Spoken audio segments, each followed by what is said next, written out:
एक मित्र ने लिखा है, बनारस की घटना है। मैं बहुत छोटी थी, 4-5 साल की। मैं अपनी नानी के साथ किसी स्थान पर गई थी। वहाँ एक बड़े से कमरे में एक सांवली युवती बैठी थी। उसके बाल खुले थे और वो झूम रही थी। उसके सर पे और बालों में कुछ दही चढ़ाया गया था।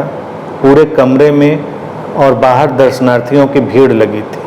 ये सब देखकर मैं डर गई। कहते हैं उस पर देवी आई थी। उसके बाद मैंने देखा तो नहीं, पर अक्सर किस्से सुनने में आते रहे कि किसी किसी पर देवी आती है। शहर में तो नहीं, पर गांवों में तो अभी भी सुनने में आता है। ये सब क्या है, कुछ समझ में नहीं आता। कृपया इस पर कुछ कहें। अब देवियों का शहर से रिश्ता नाता क्यों नहीं, ये मेरी समझ में नहीं आता। गांव में ही इतना उनका इंटरेस्ट क्यों है? पढ़े लिखे लोगों पर उनका इतना इंटरेस्ट क्यों नहीं है? ज़्यादातर अनपढ़ और कम पढ़े लिखे लोगों में ही उनका इतना इंटरेस्ट क्यों है? हम अब विज्ञान, मनोविज्ञान के उस विकास की अवस्था में जब तमाम फिनोमिना को समझ सकते हैं। पहले नहीं लोग समझ पाते थे तो अपने तरीके से हैंडल करते थे। देवी आने जैसा कोई फिनोमिना पहली चीज तो होता नहीं। यानी कि देवियां अगर हम मान लीजिए कल्पना कर भी लें कहीं है तो उनके पास एक ही काम बचा है, किसी के पास भी चलिए और फिर ऐसे ऐसे लोगों के पास। लेकिन इसके नाम पर तमाम तरह का मानसिक विचलन भी चलता रहा, मेंटल डेविएशन और एक्सप्लॉयटेशन भी। धार्मिक सिनेरियो में तो एक एक्सप्लॉयटेशन की परंपरा इसमें चलती रही। तमाम ऐसे गुरुओं को मैं जानता हूं जो ऐसा क्लेम करते रहे उनके भीतर कोई गुरु, गुरुमाई, कोई एंटिटी आ जाती है। इसकी जरूरत क्या है? Where is the need? कई बार लोगों को भरोसा नहीं आता कि हम ऐसे ही बात कहें तो कोई मेरी बात को स्वीकार कर लेगा, तो वो कहें कि मेरे अंदर तो ब्रह्मा जी आकर बोल रहे हैं, मेरे भीतर से कृष्ण भगवान बोल रहे हैं, तो शायद लोगों को वैलिडिटी लगे कि ठीक है भाई बोल रहे हैं तो कोई बात होगी। ये सिलसिला जो वहां से ही जोड़ता है, यानी कि बात को सिरा में वहीं पकड़ रहा हूं कि जो देवी आने जैसा सामान्य फिनोमिना हम समझते हैं, कोई भूत प्रेत पकड़ लेना जैसा फिनोमिना, और किसी के अंदर ये ब्रह्मा, विष्णु और कृष्ण भगवान का आना, ये सब एक ही जैसी बातें, इनमें कोई अलग अलग बातें नहीं है, सिमिलर फिनोमिना है। तमाम तो देखिए साइकोलॉजिकल कंडीशंस हैं, उनको हमें समझ लेना पड़ेगा। उनका आज के तारीख में हमें ट्रीटमेंट भी पता है, हम उनको पूरी तरह से ट्रीट भी कर पाते हैं। और कभी कभी जिसके ऊपर हम कहते हैं ऐसा आ रहा है, वो प्रिटेंशन का भी एक मामला होता है, जब वो जानबूझकर ऐसी हरकतें कर रहा होता है व्यक्ति। अब जानबूझकर कोई क्यों करता है? लोगों का ध्यान आकर्षित करने के लिए, या कुछ ऐसा सप्रेशन है उसके लिए, तमाम तरह की ऐसी बातें व्यक्ति करता है। जैसे कि ये बात भी उतनी ही सच है कि ये कृष्ण भगवान का किसी के भीतर से आके बोल देना, बुद्ध का आके बोल देना, ये भी तो आकर्षित करने का ही एक उपाय है, आयोजन है। आप सुनने लगते हैं, अच्छा कृष्ण भगवान बोल रहे हैं इनके भीतर से, जरा गौर से सुने, देवी जी बोल रही हैं तो जरा गौर से सुने। ये व्यक्ति आकर्षण पैदा करना चाह रहा है। तो सामान्य जीवन में भी जब ये बातें चली लोगों के, तो लोगों को लगा अच्छा ये दूसरी कैटेगरी। पहली तो मानसिक रूप से व्यक्ति पीड़ित भी है, उसके अंदर कुछ केमिकल और कुछ ऐसे फंक्शनल डिस्टॉर्शन भी हो सकते हैं। लेकिन एक फिनोमिना है जिसमें वो जानबूझकर कर रहा है, उसको सब चीजें पता है। अब उसको उतारने के उपाय में तो जैसे लिखा दही चढ़ाया गया, तो लोग तो इतने इनोवेटिव हैं, इसमें क्या क्या सृजनात्मक क्रिएटिव चीजें ले आते हैं, आप कल्पना भी नहीं कर सकते। मतलब इंसान की स्टुपिडिटी की जो क्रिएटिविटी है वो इतनी ट्रेमेंडस है कि कभी कभी हैरानी होती है कि क्या क्या नहीं वो कल्पना कर सकता है। झाड़ फूंक की क्रिएटिविटी देखिए या इन सब की क्रिएटिविटी देखिए, एक से एक चीज है। नींबू मिर्चा तो नॉर्मल बात है, देखिए दही पहली बार आ गया, अब दही से रायता और सब कुछ भी हो सकता है उसमें, तो आप पूरा छौंक भी लगा दें सिर के ऊपर उसके तो वो भी चलेगा, क्योंकि अब है, आप आयोजन करिए। ये फिनोमेना अगर हम इनकी एक्सेप्टेंस करें, लोगों से अच्छे से बातचीत करें, तो तमाम सॉल्व हो जाते हैं। मेरे अपने अनुभव में रहा कि 90% केसेस तो प्रिटेंड करने के केसेस होते हैं और 10% केसेस, परसेंट में मत जाइएगा, कोई ऐसा साइंटिफिक डेटा नहीं होता है कि ऐसा ही होता है, लेकिन जैसा मैंने ऑब्जर्व किया कि वो एक्चुअली बीमार होता है व्यक्ति, उसको इलाज की ज़रूरत होती है। बाकी बातचीत से चीज़ें उनको समझाने से वो सब हल करी जा सकती है। फिर क्या है, किस चीज़ में व्यक्ति ने अपनी मान्यता जमा ली है, उस मान्यता को जमा लेने से भी वो अपनी मान्यता के चलते हुए उन चीज़ों को पैदा कर लेगा। वो अपनी एक सेल्फ हिप्नोसिस की प्रोसेस होती है। कई बार अगर आप किसी चीज़ को मानते हैं और उसको मानते चले जा रहे हैं, तो आप एक अपने अंदर सेल्फ हिप्नोटिक सजेशन क्रिएट करते हैं, जो एक सर्टेन टाइप की ट्रांस क्रिएट करके आपको उस फिनोमिना में डाल सकता है। आपको लगेगा सचमुच में दिख रहा है, मुझको हो रहा है ऐसा, मुझे सुनाई दे रहा है। यानी कि हमारी सारी 5 सेंसेस से ही हम उन एक्सपीरियंसेस को ले सकते हैं। अब लोगों को सुनने में ये बात अच्छी नहीं लगेगी, लेकिन इतना भी सत्य है और इसमें कोई भी दो राय नहीं है कि रामकृष्ण परमहंस जैसे व्यक्ति जो काली का सारा फिनोमिना बताते थे कि मुझको दिखती हैं, मुझसे बात करती हैं, और या वो भी उनकी मानसिक रचना ही थी, उनकी अपनी मानसिक कल्पना ही थी। और ये बात ऐसा नहीं कि रामकृष्ण ने नहीं कही, उन्होंने कह दी, लेकिन लोगों ने उसको दरकिनार किया, क्योंकि लोगों को उसमें ज़्यादा मज़ा आता है कि वो बात ज़्यादा अच्छी लग रही। अब वो फिनोमेना इतना स्ट्रांग हो सकता है कि उसका इम्पैक्ट आता है व्यक्ति के ऊपर, यानी कि वो हिप्नोटिक ट्रांस इतनी गहरी हो सकती है कि व्यक्ति का शरीर भी उससे प्रभावित होता है। तो व्यक्ति को लगेगा कि नहीं ऐसे कैसे, मुझको तो बिल्कुल पता चल रहा है, अभी अभी देवी मुझको छू कर गई हैं, अभी उन्होंने मेरे ऊपर फूल फेंका था, अभी तक ही ऐसा मुझे हुआ है, वो वैसा ही होगा एग्जैक्टली। लेकिन घटना जो प्रसिद्ध है, देखिए उससे ज़्यादातर लोग परिचित हैं, लेकिन उस घटना को बहुत एलेबोरेट नहीं किया गया। रामकृष्ण के जीवन में एक अद्वैत गुरु तोतापुरी आते हैं। घटना ऐसे ही वर्णन करी जाती है कि वो बस भटकते हुए आ गए और रामकृष्ण को शिक्षा देने लगे। अब ऐसा तो कोई गुरु हो नहीं सकता कि किसी को पकड़ के शिक्षा देने लग जाए। ऐसा अगर गुरु हो तो उसका भी इलाज ही करना पड़ेगा, कि जो पकड़ पकड़ के लोगों को शिक्षा दे रहा हो। गुरु तो इंतजार करता है, आके तुम पूछोगे, अपनी समस्या लाओगे।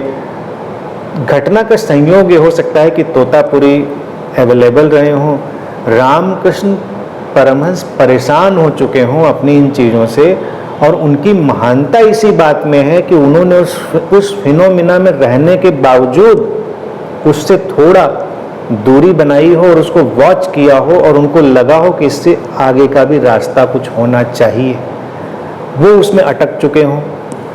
तो मैं समझता हूँ उन्होंने तोतापुरी से आग्रह किया होगा, जब उनको पता चला होगा, उन्होंने पूछा होगा क्या हो सकता है। तो अब घटना इतनी तो लोगों को पता है कि तोतापुरी ने कहा कि भाई आंख बंद करके बैठो और काली को अपने अंदर बुलाओ और तलवार उठाकर काली के 2 टुकड़े कर दो। तो रामकृष्ण आंख बंद करते थे, उनको काली नजर आने लगती थी, पूरी तरह से वो कालीमय हो जाते थे। फिर कहते थे नहीं कर पा रहा हूँ। तो कहते हैं तोतापुरी ने कहा कि भाई तलवार उठाओ। तो रामकृष्ण तलवार कहाँ से लाएं? तो तोतापुरी ने कहा उनसे कि जहाँ से तुम काली को लाए हो। इस शब्द में ही सारी व्याख्या है, जिसको समझ लें। अब रामकृष्ण समझदार व्यक्ति थे, उन्होंने समझ गए बात, नहीं तो इस पर जिरे हो सकती थी, बहस हो सकती थी। रामकृष्ण उस घटना को कर पाए, यानी कि तोतापुरी का वाक्य वो समझ पाए कि जैसे तुमने काली को पैदा किया है वैसे ही तुम तलवार पैदा करो और 2 टुकड़े करके बाहर आओ। कहते हैं रामकृष्ण ने ऐसा किया और फिर उसके बाद वो बेहोश हो गए। वो उनका एक कंडीशन पार्ट था अक्सर बेहोश हो जाने का, जरूरी नहीं कोई बेहोश ही हो जाए, कोई शांत भी रह सकता है। वो मुक्त हुए। रामकृष्ण कहते हैं कि आज से मैं काली से मुक्त हुआ। अब सोचिए, जो इतना भक्त रहा वो कभी ये कहेगा कि मैं मुक्त हुआ? रामकृष्ण ने कही ये बात, क्योंकि रामकृष्ण परमहंस इस बात को जान गए थे कि ये मानसिक रचना है, कितनी ही लुभावनी क्यों न हो, कितनी ही आकर्षक क्यों न हो और कितनी ही सुखद परिणाम लाने वाली क्यों न हो, लेकिन है तो मानसिक रचना है। अब जब रामकृष्ण परमहंस जैसे हम लोगों को देखें तो क्या है, अगर हमारा माइंड किसी खास चीज पर इस तरह से क्रिस्टलाइज हो जाए और हम इस तरह से ट्रांस इफेक्ट क्रिएट कर सकते हो, तो इस मन की कुछ और क्षमताएं भी पैदा हो जाती हैं, क्योंकि क्रिस्टलाइज्ड माइंड के अपने पावर्स होते हैं, तो उन्हीं को लोग सिद्धियां, शक्तियां और साइकिक पावर्स की तरह भी देखने लगते हैं। लेकिन वो भी अस्थाई हैं और व्यक्ति को परेशान करने वाले हैं। कोई भी साइकिक पावर या जो शक्तियां कहते हैं, वो व्यक्ति के लिए परेशानी का सबब ही होती हैं। मतलब उसके लिए कोई बहुत सुखद चीज नहीं है। तुमको कुछ ऐसी चीजों में इन्वॉल्व होना पड़ रहा है जिनकी जरूरत नहीं है। अब हमारी आंख की देखने की क्षमता तो यहीं तक है, तो बेहतर है ना, हमारे कान हमारी ही आवाज़ सुन पा रहे हैं। तो नेचर ने सब बड़ा अच्छे से रेगुलेट करके रखा हुआ है, यानी कि नेचर की इंट्रिंसिक विजडम जो है उस पर हम डाउट करें ये बिल्कुल भी उचित नहीं है। तो हम चाहते हैं कि हमारे कान 1000 किलोमीटर दूर सुन लें, आंखें देख लें। हाँ, संभव है, हो सकता है कभी अचानक वो, जैसे अभी हमने बात करी थी कि जो कलेक्टिव एनर्जी फील्ड्स हैं उनसे हम रिलेट हो सकते हैं, जुड़ सकते हैं। अब सुनाई देने लग जाए तो आप परेशानी तो हो जाएंगे ना, यहाँ का सुन पाएंगे ना वहाँ का सुन पाएंगे। अभी आपको दीवार के आर पार दिखने लग जाए तो आपका जीना दूभर हो जाएगा। रामकृष्ण परमहंस भी इन बातों से परेशान हो चुके होंगे, तो उन्होंने उससे मुक्ति ढूंढी। लेकिन उनके पीछे आने वाले लोगों ने कभी उस मुक्ति को आगे नहीं बढ़ाया, वो काली में अभी भी बना रहा।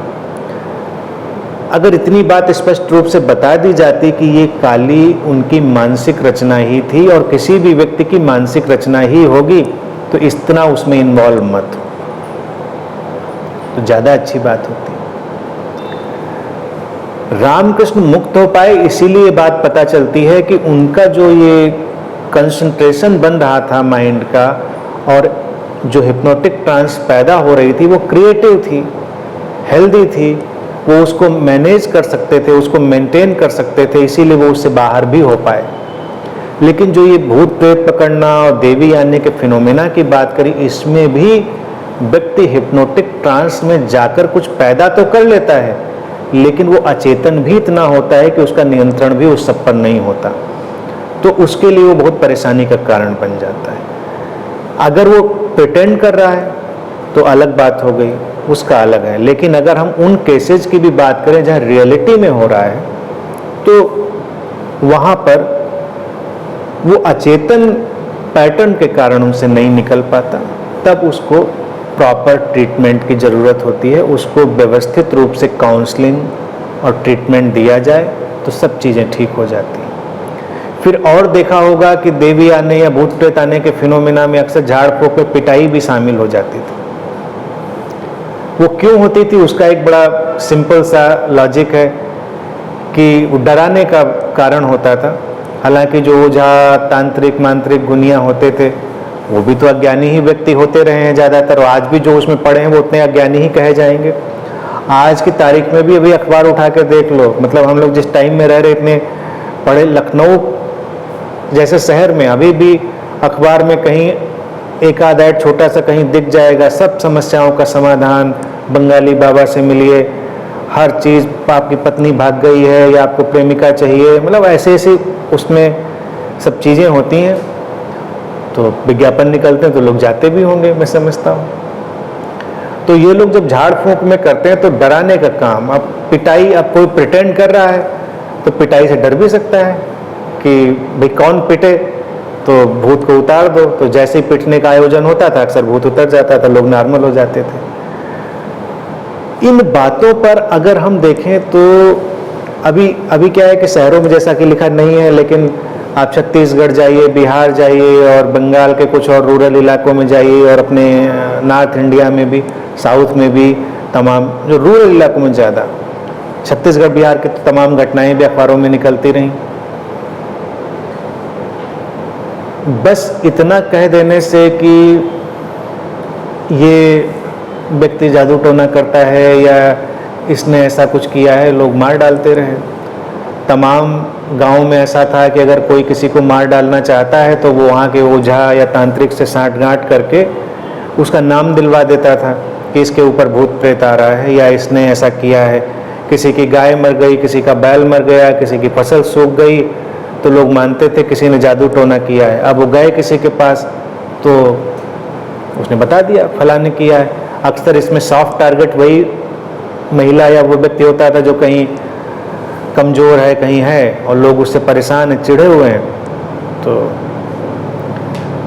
तो ये सारे फिनोमेना जो है ना, इनको बहुत तरजीह देने की ज़रूरत नहीं है, और इनको देवी और भूत प्रेत आने से लेकर मैं इनको काली आने तक के फिनोमेना तक एक साथ जोड़ रहा हूँ। उनमें कोई अंतर नहीं है, वो सब एक ही बातें हैं, रेंज अलग अलग है और कलर्स और प्रेजेंटेशन अलग अलग है। तो किसी भी आध्यात्मिक व्यक्ति को इन सारी बातों से अलग होकर इनको बहुत ही तटस्थ वैज्ञानिक रूप से देखना और समझना चाहिए।